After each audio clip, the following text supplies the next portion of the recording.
नमस्कार मित्रांनो, सुस्वागतम. मुरंबा मालिकेच्या आजच्या भागामध्ये नैना आणि रमा आता बाहेर येतात. त्यांना घराच्या बाहेर काढलेले असते. तेव्हा आता नैनाला खूप इतका राग आलेला असतो. नैना आता रमाला म्हणत असते की मी तुला सांगत होते, हा जो टॅटू तू हातावर काढून घेतला असता त्या टॅटूमुळे तू गोत्यात येऊ शकते, परंतु नाही, तुझा तर अतिविश्वास होता आणि अतिविश्वास कायम नडतो. काय केलंस तू तर त्या माहीवर अतिविश्वास दाखवला. त्यामुळे रमा, अगं तू जे काही आता चांगुलपणाचं जे काही आता हे करते, तो चांगुलपणा कायम तुला नडत असतो. ह्या चांगुलपणाची तुझी अशी पहिली थोडी वेळ आहे का? कायम तू चांगुलपणा लोकांना दाखवत असते. अगोदर सुद्धा तू तेच केलं होतं की रेवावर सुद्धा तू इतका विश्वास दाखवला. शेवटी रेवाने सुद्धा केसाने तुझा गळा कापलाच होता. तेव्हा आता रमा खूप रडत असते. रमा रडत म्हणते की रेवापेक्षा सुद्धा ह्या माहीची मला भीती वाटते. रेवा एक वेळी बरी होती आणि त्यामुळे मला राहून राहून स्वतःचाच राग येतो. इतकी मूर्खासारखं मी वागूच कसं शकते? आता रमाला इतका स्वतःचा राग आलेला असतो. ती चिडलेली असते. आता वैतागून आता रमा इतकी वैतागलेली असते. नैनाला म्हणते की आई आजी जे काही मला कायम बोलत होतात की मी अडाणी आहे आणि मी अडाणीच राहील. तेव्हा आता आई आजी म्हटल्यानंतर आता नैनाला खूपच राग येतो. नैना आता रागाने रमाजवळ येते आणि म्हणते की रमा, त्या पार्वतीबद्दल तू मला एकही शब्द सांगू नकोस. हा सगळा खेळ तिचाच आहे. तेव्हा आता लगेच रमा म्हणते की काय नैना? आणि आता पार्वती आजीने हा सर्व खेळ केला हे ऐकल्यानंतर आता रमाला खूप मोठा धक्का बसतो. नैना म्हणते की हो बरोबर आहे, जे काही म्हणते ना ते एकदम बरोबर आहे. आणि ह्या अशा कपटी बाईला मी आई आजी असं नाही म्हणणार. तुझ्या आणि माझ्या बरबादीला हीच बाई कारणीभूत आहे. आणि हा सगळा काही गेम ती आपल्या सोबत खेळली ना तर त्या गेमचा रिमोट कंट्रोल तिच्या हातात आहे, त्या पार्वतीच्या. तेव्हा रमा म्हणते की हो, नाहीतर त्या सगळ्यांसमोर अशा खोटं बोलले नसते. नैना म्हणते की अगं रमा, श्रीमंत नावाचा जो काही आजार आहे, हा आजार मात्र तुझ्या त्या आजीला म्हणजे त्या आई आजीला म्हणजे पार्वतीला झालेला आहे. आणि हे लोक आपल्यासारख्या गरीब लोकांशी असं किड्या आणि मुंग्यासारखं वागतात. अगं आपल्या चांगुलपणात सुद्धा वाईटपण हे लोक शोधत असतात. इंग्रजीमध्ये तर काय, तुझ्या असण्यात सुद्धा ती व्याकरण शोधते. आणि ह्या सगळ्यामध्ये तुझी ती आई आजी एकच नंबर आहे. तिच्यासाठी फक्त पैसा, स्टेटस आणि श्रीमंती हेच महत्वाचं आहे. बाकी तिला कोणत्याही गोष्टीचं काही घेणे देणे नाही. त्यानंतर आता इकडे रमाच्या सर्व काही लक्षात येते. आता नैना जे काही बोलते त्यावर आता रमाचा विश्वास बसतो. हे जे काही केले तर ते आई आजीनेच केले, म्हणून तिला सुद्धा आता आई आजीचा खूप राग येतो. त्यानंतर आता इकडे इरावती आणि आई आजी एका रूम मध्ये असतात. आणि आता रमाला घराच्या बाहेर काढले म्हणून त्या आता एकमेकीसोबत आता मस्त पार्टी करत असतात, बियर वगैरे घेतात. तेव्हा आता जी इरावती आहे तर ती आजीची जी काही किती वर्षापासून ती जी काही बियर पित असते, तर आई आजीला म्हणते की अगं किती वर्ष झाले तू हीच वापरते का, हीच पिते का? तेव्हा आता लगेच आई आजी म्हणते की हो अगं ब्रँड आहे आणि ब्रँड बदलून कसं चालेल बरं, फक्त एकाच बाबतीत मला ब्रँड टिकवणं नाही जमलं. तेव्हा आता इरावती हसून म्हणते की अच्छा म्हणजे कामवाली. तेव्हा आता पार्वती आजी म्हणते की हो, आता ती कामवाली होती ना रमा, ती रमा. तेव्हा आता इरावती तर खुश होऊन म्हणते की हो, तुला जे जमले नाही तर ते सुधारण्यासाठी मी इथे आलेस ना. तेव्हा आता इरावती आजीसाठी ग्लास भरून देते. तर आता आजी तिला विचारते की काय तू नाही घेत? तेव्हा आता इरावती म्हणते की नाही, मी नाही घेत. मी आता जी काही ही प्रॅक्टिस सुरू केलेली आहे तेव्हापासून मी नाही घेत, म्हणून आता जी काही साधी बियर असते तर ती घेते. आणि आता दोघी मस्त चिअर्स करत आता एकमेकीशी गप्पा करतात. तर इरावती म्हणते की मॉम, मला माहिती आहे आयुष्यात मी खूप काही चुकले, वाईट सुद्धा वागले, परंतु आता मात्र मी बदलले आहे आणि खरंच खूप बदलले, त्यामुळे I am proud of you. तेव्हा आता इरावती असं बोलत असताना मात्र पार्वती आजी तिला बियर मध्ये बर्फ टाकण्यासाठी सांगते. ती इरावतीचं काही बोलणं ऐकून घेत नाही. त्यानंतर आता इकडे रमा नैनाला म्हणत असते की हो, आई आजींना माहिती होतं की मी रमा आहे म्हणून, परंतु धडधडीत मात्र आई आजी सुद्धा सगळ्यांसमोर खोटं बोलल्या. मला माही ठरून त्या मोकळ्या झाल्यात. माझ्या गळ्यातील मंगळसूत्र सुद्धा त्यांनी स्वतःच्या हाताने मंगळसूत्र तर हिसकावून घेतलं, परंतु माझं स्वतःचं अस्तित्व सुद्धा त्यांनी हिसकावून घेतलं. परंतु त्या माहीचं काय, इतक्या दिवस तर मला असे वाटत होते की ती स्वतःची ओळख मला देऊन जी काही माझ्यावर उपकार करते, आणि ती हा देश सोडून चालली, ती एका नवीन आयुष्याची सुरुवात करते आणि या सगळ्याचा त्रास मला होऊ नये, तिच्यामुळे मला कोणताही प्रॉब्लेम होऊ नये म्हणून ती मला मदत करते. पण नाही, तिच्या मनात काहीतरी वेगळाच असा स्वार्थ होता. तिच्या डोक्यामध्ये इतकं घाणेरडं काहीतरी शिजतंय हे मला खरंच नाही कळले. रमा आता रडत म्हणते की नैना, अगं कधीच मी कुणाला त्रास दिला नाही ग, कधीही मी कुणाशी वाईट नाही वागले, पण हे सगळं काही जे होतं तर ते माझ्याच बाबतीत असं वाईट का होतं, सांग ना नैना, अगं माझी काय अशी चूक होते ग. आता रमाला इतका स्वतःचा राग येत असतो आणि ती रडत असते. त्यावर आता नैना म्हणते की अगं तुझी ही चूक आहे इतकी मोठी की तू गरीब आहेस आणि ती लोक श्रीमंत आहेत. आपण कितीही हुशार आणि कितीही चांगलं जरी वागलो ना तरी सुद्धा रमा ही लोक आपल्याला नाही राहून देणार. तेव्हा आता रमा म्हणते की नैना, अगं हे बघ ना, माही इतकी अचानक का बदलली असेल, इतक्या दिवस ती आपल्या सोबत राहून आपल्याला मदत करत होती, मग अचानक तिला असं काय झालं असेल. तेव्हा आता लगेच नैना म्हणते की रमा, अगं तू इतकी भोळी कशी आहेस, अगं इतक्या उशिरा तुला कळले की हे सर्व असं अचानक कसे घडले म्हणून. अगं ती इरावती तर एक राक्षसीन आणि खैसीन आहे. तेव्हा आता रमा विचारते की म्हणजे नैना तुला काय म्हणायचं. तेव्हा आता नैना सांगायला सुरुवात करते, अगं ती इरावती आहे ना, त्या पार्वतीने तिला आणलं इथे, तिला येण्यासाठी सांगितले. तुझ्या त्या पार्वती आई आजीने तिला इथे मुद्दाम आणले तुला घराच्या बाहेर काढण्यासाठी. त्यानंतर आता इकडे आई आजी बियर घेत असते तर इकडे इरावती आता लगेच आजीला म्हणते की मम्मा, अगं तू मला म्हणालीस म्हणून मी इकडे आले, तू मला म्हणालीस म्हणून मी त्या माहीला भेटले, तू म्हणालीस म्हणून मी तिचं मन वळवण्यास सुद्धा प्रयत्न केला आणि तूच हे सर्व करण्यासाठी सांगितले म्हणूनच मी तिला असं वागण्यासाठी भाग सुद्धा पाडले. आणि खरं तर माझ्या गुरूंनी कधीही मला अशी शिकवण दिली नव्हती आणि जे काही मी केले ते योग्य सुद्धा नाही, तर ते त्यांच्या म्हणजे योग्यतेत सुद्धा नाही बसणार. म्हणून हे बघ, तू म्हणालीस म्हणून मी असं वागले आणि जी काही पाण्याची जी काही एनर्जी आहे तर त्यात कलर सुद्धा बदलला नसताना मला त्यात कलर मिक्स करावा लागला. इथेही आणि तिथेही तू म्हणालीस म्हणून मी असं वागले, तू म्हणालीस म्हणून मी हे सर्व केले, त्यामुळे आता I am proud of you.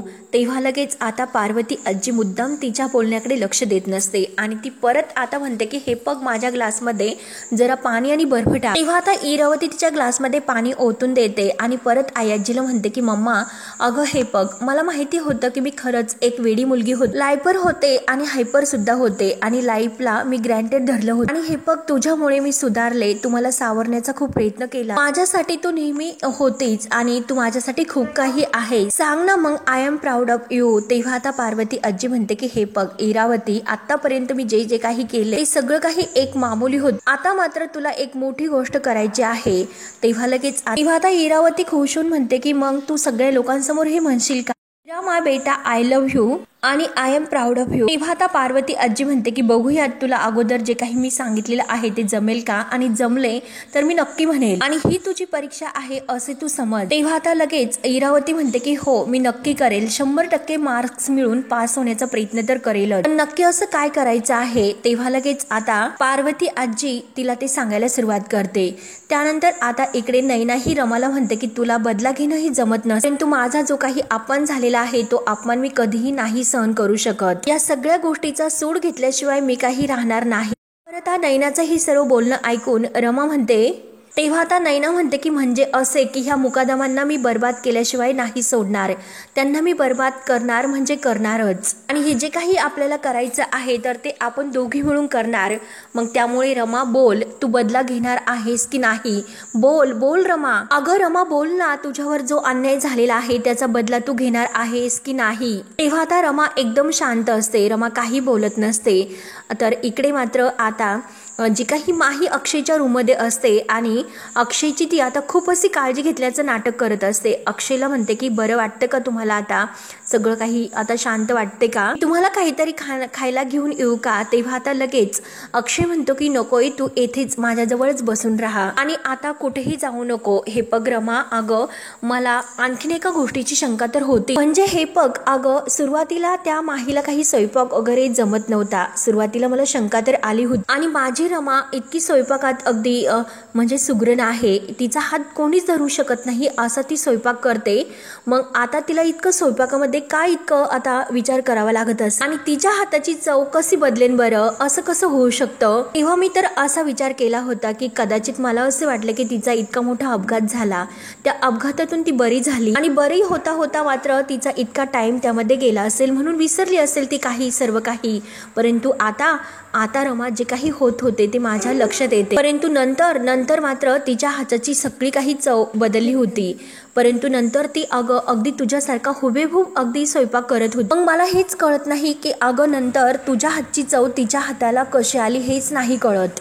माही लगेच खोटं बोलते. माही म्हणते की तिने माझ्याकडून स्वयंपाक करून घेतला होता तुम्हाला खाता यावं म्हणून, आणि तिकडे मात्र ती 3-4 दिवस होती, इकडे नव्हती का ती. तेव्हा आता अक्षय म्हणतो की हो बरोबर आहे, ती गुढीपाडव्याच्या वेळेस इकडे नव्हती. आणि माही आता खोटं बोलते की मला बऱ्याचशा असं काही गोष्टी ती विचारत होती आणि बऱ्याचशा काही गोष्टी ती माझ्याकडून शिकली सुद्धा. तेव्हा आता अक्षय म्हणतो की खरंच काय करावं, किती नीच स्वभाव आहे बरं त्या बाईचा. तेव्हा आता हे सगळं काही माहीला तो बोलत असतो. माही तर त्याच्या समोर असते म्हणून तिला आता लगेच चेहरा असा फिका पडतो. अशी भामट्यासारखी ती आता अक्षयकडे पाहत असते. तेव्हा आता अक्षय म्हणतो की हे बघा, हे असं वागून काय मिळतं बरं माणसाला. स्वतःची ओळख आपण स्वतः विसरायची आणि स्वतःची ओळख आपण स्वतःच लपवायची आणि एका वेगळ्याच धुंदीमध्ये जगत राहायचं दुसऱ्याचा हक्क घेऊन. आणि का करत असन ते, काय भेटते तिला हे सर्व करून. ना तिला पैसा हवा होता, ना मुकादमांची ओळख हवी होती. काल तर आजी मला हे म्हणाली होती की ती आपल्यापेक्षा श्रीमंत घरातील बाई आहेस म्हणून तरी सुद्धा तिने हे सर्व का केलं असेल, हे कारस्थान काय इतकं रचलं असेल, आपल्या घरामध्ये का ती राहत असेल इतक्या हक्का. तेव्हा आता माही म्हणते की प्रेम. तर अक्षय म्हणतो की शी, हे कसलं प्रेम. तर माही म्हणते की तिचं तुमच्यावर प्रेम असेल आणि ते माहिती नाही का तुम्हाला शेखर पिंगळे म्हणतात. प्रेमात आणि युद्धात सगळं काही माफ असते. तेव्हा आता अक्षय म्हणतो की शेखर पिंगळे कोण, त्याने आडनाव बदललं की काय माझा तो मित्र. तेव्हा आता लगेच माही म्हणते की ते नाही ते, प्रेमात आणि युद्धात जे काही सगळं माप असतं असे म्हणणारे शेखर पिंगळे. तेव्हा आता अक्षय म्हणतो की तो शेक्सपियर त्याचं वाक्य आहे, आली माझी रमा परत आली. आणि मुद्दाम आता माही रमाच्या भाषेत बोलत असते आणि अक्षयला पुरेपूर आता खात्री पडते. त्याचा चेहरा लगेच खुलतो. तो हसत असतो, रमाकडे बघतो, रमाचा हात धरतो, तिला लगेच आपल्या जवळ खेचतो. आता माही थोडीशी दबकल्यासारखी होत असते. तेव्हा अक्षय तिच्या गालावरून हात फिरवतो. तर माही विचारते की काय झाले. तेव्हा आता अक्षय म्हणतो की काही नाही आणि परत तो आता तिला मिठीमध्ये घेत आणि खूप रडत असतो. ही मात्र आता लगेच अक्षयच्या मिठीमध्ये अगदी सुखावलेली असते आणि तिला तर हेच हवं असतं, अक्षयचं प्रेम, आणि ते मिळवण्यासाठीच तिने आता रमाला घराच्या बाहेर काढून या घरामध्ये ती आलेली असते. त्यानंतर आता इकडे मात्र नैना ही रमाला विचारत असते की बोल रमा, तू करशील ना माझी मदत ह्या मुकादमांना बर्बाद करण्यासाठी, हो की नाही उत्तर दे. रमा मात्र अगदी शांत आणि स्तब्ध असते. नैना तिला आता जीव तोडून विचारत असते की तुझ्यावर जो अन्याय झाला त्याचा बदला तू घेणार आहेस की नाही. तरी सुद्धा आता रमा काही उत्तर देत नसते. नैना आता रडत हे सर्व विचारत असते. नैना आणि रमा या दोघींची अवस्था इतकी बिकट असते, डोळ्यातून पाणी वाहत असते आणि तरी सुद्धा आता नैना तिला समजवण्याचा इतका प्रयत्न करते आणि रमा असं विचारत असते. तेव्हा आता रमा सगळं काही विचार करून नैनाला उत्तर देते की हो घेणार, मी या सगळ्याचा बदला घेणार आहे. माझ्यावर जो अन्याय झालेला आहे त्याचा प्रत्येक क्षणोक्षणी मी बदला घेणार आहे. परंतु ज्या लोकांनी मला फसवलं आहे त्या लोकांचाच मी बदला घेणार आहे, असे आता ती नैनाला उत्तर देत. नैना हे आई आजींचा आणि इरावती आत्यांचाच मी बदला घेणार आहे. घरातील प्रत्येकाला मी असं नाही दुखावू शकत. माझं कुटुंब आहे त्यामुळे मी त्यांना असं त्रास नाही देऊ शकत. तेवढ्यात लगेच नैना म्हणते की रमा, अगं तुला त्यांनी इतका त्रास दिला, मग तुझ्या मदतीला कोण येईल हे सांग ना. तू तर ओरडू त्यांना तू रमा आहे हे पटवून देण्याचा प्रयत्न करत असते, पण तरी सुद्धा तुझ्यावर कोणी विश्वास ठेवला का. तू किती त्यांना सांगण्याचा प्रयत्न केला तरी सुद्धा तुला स्वतःला त्यांनी ओळखले का. खरी रमा कोण आणि खोटी रमा कोण या सुद्धा त्यांना फरक नाही कळला. मग तू कशाला त्यांची बाजू घेतेस. नैना आता अगदी ओरडू रमाला समजवण्याचा खूप प्रयत्न करत असते. त्यांनी तुझ्यावर विश्वास सुद्धा ठेवला का, त्यांनी तुझं काही ऐकून घेतले का. तरी सुद्धा दगडावर डोकं फोडायचं असतं ना, अगदी तेच खरं. तरी सुद्धा अजून तुला त्यांचाच पुळका आहेस, तू त्यांचीच बाजू घेते. त्यामुळे हे रमा, मला आता यापुढे असं वाटतं, मी तुला इतकं सांगण्याचा प्रयत्न केला तरी सुद्धा तू ऐकायला काही तयार नाहीस. यापुढे मात्र आपले मार्ग आता वेगळे आहेत. आता रमाला खूप मोठा धक्का बसतो. तर नैना पुढे म्हणते की हे बघ, तू ना कायम तुझ्या ह्या छान आणि चांगुलपणाच्या मार्गाने जा आणि मी मात्र माझ्या मार्गाने जाते, त्यामुळे यापुढे आता आपले मार्ग वेगळे असतील, बघूयात कोण जिंकते ते. तेव्हा रमाने सुद्धा एक पक्का असा निर्धार केलेला असतो आणि त्याबद्दल ती नैनाला सांगायला सुरुवात करते. त्यानंतर आता इकडे आनंद, जान्हवी, अभिषेक, काका हे गप्पा करत असतात. या सगळ्याचा विचार करून आता आनंद म्हणतो की चला झाले ते झाले, आता आपली रमा परत घरात आली हे सगळ्यात जास्त महत्वाचं आहे. तेव्हा आता जान्हवीला खूप आनंद होतो. जान्हवी म्हणते की हो बेबी, अरे खरंच माझा तर विश्वास नाही बसत की आपली रमा परत आली म्हणून. Oh my God, I am just super happy. मला तर इतका आनंद झालेला आहे की असं वाटतं की आनंदाने अगदी उड्या मारत नाचावं, अगदी डान्स करावं, म्हणून जान्हवी की आता एक्साइटेड झालेली असते. आता आनंद तिला जान्हवीला म्हणतो की अगं मग नाच ना, कर ना डान्स, कोणी तुला अडवलं बरं. आता लगेच जान्हवी म्हणते की काय, अरे serious, I am not okay. तेव्हा आता आनंद म्हणतो की अगं चल, अगं मी तुला एकटीला नाही तर आपण दोघे मिळून डान्स करूया, चल. तेव्हा आता लगेच अभिषेक सुद्धा आनंदच्या बोलण्याचा विचार करतो आणि त्याला विचारतो की दादा, अरे मला हेच कळलं नाही की नक्की तुला काय म्हणायचं आहे बरं. तेव्हा आता आनंद म्हणतो की अरे बघ ना, इतक्या सगळ्या दिव्यातून आपली रमा अगदी परत आली, इतकं मोठं परीक्षा देऊन तिने जे काही अग्निदिव्य पार केलं त्यातून ती परत आली. अरे मग आपण तिच्यासाठी काहीतरी असं मोठं काहीतरी सेलिब्रेशन करायला हवे. तेव्हा आता जान्हवी म्हणते की हो, तुझी आयडिया तर खूपच छान आहे, नॉट बॅड आयडिया. तेव्हा लगेच आता अभि म्हणतो की हो, खरं तर मला का माहीचा राग येत होता, कारण ती रमा नव्हती, पण ती रमा असल्याचं नाटक करत होती आणि खरंच ती किती असं इगो दाखवत होती. परंतु जाऊन दे, ती माही तर कायमची या घरातून गेली आणि आपली रमा कायम या घरामध्ये कायमची आली. तेव्हा आपण सुद्धा काहीतरी एन्जॉय करूयात. तर लगेच आनंद म्हणतो की हो, काहीतरी पार्टी, आपण मोठी पार्टी करूयात, एकदम धमाल करूयात, एन्जॉय व्यक्त करूयात. तेव्हा आता काका म्हणतात की अरे हे खरं आहे की आपण पार्टी वगैरे करूयात, परंतु रमाला हे अगदी नाही आवडत वायफळ खर्च करण्यासाठी, त्यामुळे तिला आवडेल अशी आणि तिच्या स्वभावाला सुसंगत होईल अशी पार्टी आपण करायची. कळले ना तुम्हाला, मी जे काही सांगतो ते अगदी रमाच्या मनासारखं सगळं काही करायचं. तिने आता कोणताही राग नको तिला यायला आणि ती नाराज व्हायला नको. आपण जे काही करायचं आहे तिला फक्त आनंद देण्यासाठी ह्या सर्व गोष्टी करायच्या. त्यावर आता जान्हवी म्हणते की काका, मला तर काय वाटतं की आपण एखादी साधी सुधी पार्टी करू, रमाला आवडते तशी, अगदी मराठमोळी. आणि जान्हवीला इतकं आता ती एक्साइटेड झालेली असते की कधी पार्टी एन्जॉय करेल आणि रमाला आवडते तशी. तेव्हा आता आनंद म्हणतो की हो, हिला तर नेहमी पार्टी एन्जॉय करायला खूप आवडत असते आणि चला आता उद्या रमाच्या आगमनानिमित्त मुकादमांच्या घरामध्ये एक जंगी पार्टी होणार असे आता आनंद म्हणतो. तेव्हा आता सर्वांना एक खूप मोठा आनंद होतो. त्यानंतर आता रमा एकटी अंधारात बसलेली असते आणि विचार करत असते की खरंच माहीने माझं सगळं काही मन हे तोडून टाकले. खरंच नैना म्हणते अगदी तसा मला बदला घ्यावासच वाटतो. माझ्या बाजूने मात्र आता या क्षणाला या जगात कोणीच नाही, एकटीच येथे असणार आहे आणि हे सगळं काही करायचं तर ते मला एकटीलाच करावं लागणार आहे. तेव्हा ती आपले जे काही बॅग आहे तर ती बॅग उचकते. त्या बॅग मध्ये फक्त 200 रुपये असतात. तर ते बाजूला ती काढते आणि स्वतः विचार करते की फक्त माझ्याकडे 200 रुपये आहेत.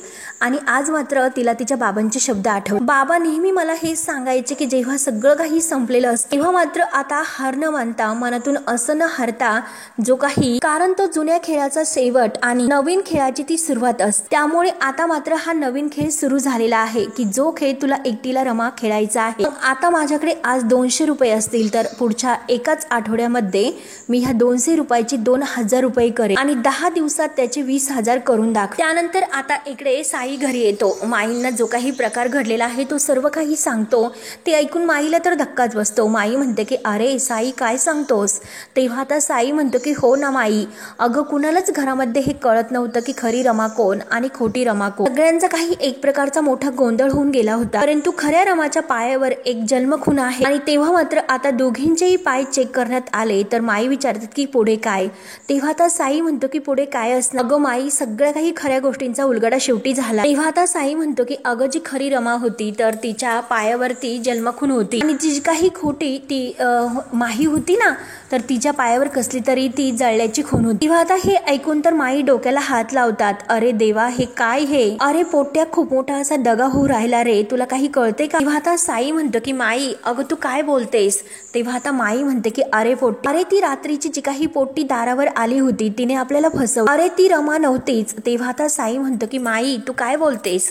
तुझं डोकं वगैरे ठिकाणावर आहेस ना? आणि तू कशावरून हे सगळं बोलू राहिली बरं? तेव्हा आता लगेच माई त्याला सांगायला सुरुवात करते की अरे ज्या पोट्टीला तू अगदी जखमी अवस्थेत घरी घेऊन आला होता तेव्हा मी तिच्या पायावरची ती जखम धुतली होती. अरे तेव्हा तिच्या पायावर पानाच्या आकाराची एक जन्मखून होती. अरे जेथे त्या पायावरती जन्मखून होती ना, तर तेथे जिची जखम झाली होती तर तेथे मी खूप मोठा तिला चटका देत होते. अरे जर तिला चटका दिला नसता तर ती जखम सगळ्या अंगभर तिची पसरली असती. आणि तुला तर माहिती आहे की जर डॉक्टर आता पोलीस कंप्लेंट केल्याशिवाय जी काही ऍक्सिडेंटची केस असते तर ती घेत नसतात. आणि मग हे काय होऊन बसलं की ज्या तिच्या पानावर जन्मखून होती ना, तर तिच्यावर मी असे चटके दिलेत म्हणून ती जळण्याची खून तिच्या पायावर राहिली. तेव्हा आता साई हे ऐकून एकदम स्तब्ध होतो. त्याला एक खूप मोठा धक्का बसतो. तेव्हा तो डोक्याला हात लावतो. म्हणजे माई, याचा अर्थ? तेव्हा माई म्हणते की हो, याचा अर्थ असा, अरे जी येथे येऊन राहिली होती तर ती माही, आणि खरी रमा तर मुकदमांच्या घरी होती. तेव्हा आता साईला एक खूप मोठा धक्का बसतो. साई पूर्णपणे स्तब्ध होतो की त्याच्या हातातून खूप मोठी एक चूक घडली. आता त्याला ही सर्व काही कळते की खरी रमा कोण होती. त्यानंतर रमा आता इकडे सकाळ झाल्यानंतर एका टपरीवर चहा घ्यायला येते आणि त्या ताईंना म्हणते की एक चहा द्या. तेव्हा त्या ताई रमाला एक चहा देतात. रमा आता चहा घेते आणि त्या ताईंजवळ येऊन तेथे ग्लास ठेवते आणि विचारते की ताई, तुम्ही काय काय विकतात ओ? तेव्हा आता ताई म्हणतात की अगं ब्रेड विकते, चहा विकते, भजी विकते. आणि कसं आहे पोरी, हे पग बाईच्या जातीला कुठेही गेलं तरी काम तर करावंच लागतं. अगं पुरुषांना तर कामाची म्हणजे गरज काही नसते, सवयच नसते. त्यांच्या हातात फक्त 4 पैसे आले तर फक्त दारू प्यायची असते. आणि आता बाईला मात्र मुलांच्या शिक्षणासाठी पैसा तर कमवावाच लागतो ग. तेव्हा आता रमा त्या बाईला म्हणते की जर मी एक दिवस तुम्हाला काही मदत जर केली तर त्या बदल्यात तुम्ही मला थोडे पैसे देताल का? तेव्हा आता त्या ताई विचारतात की का, तुला कामाची गरज आहे का? तेव्हा आता रमा म्हणते की हो, मला खूप गरज आहे, मी तुम्हाला एक दिवस मदत करू शकते का? तेव्हा आता त्या ताई म्हणतात की नाही अगं, मला गरज तर नाही, मी कधी कोणाला आता येथे कामाला नाही ठेवत, दुसरीकडे काम करून बघ, तिकडे पाग, तुला काम नक्की मिळेल.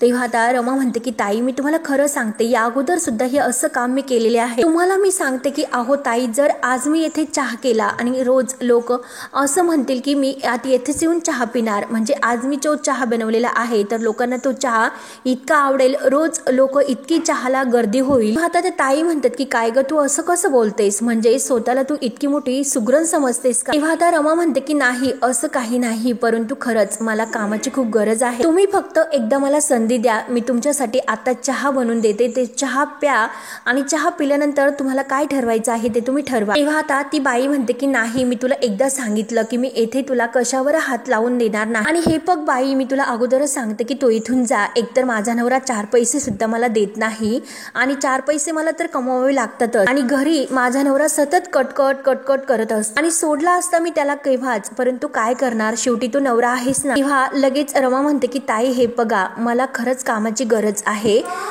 तुमचं काम तुमच्याकडेच राहील, मी फक्त तुम्हाला मदत करेल.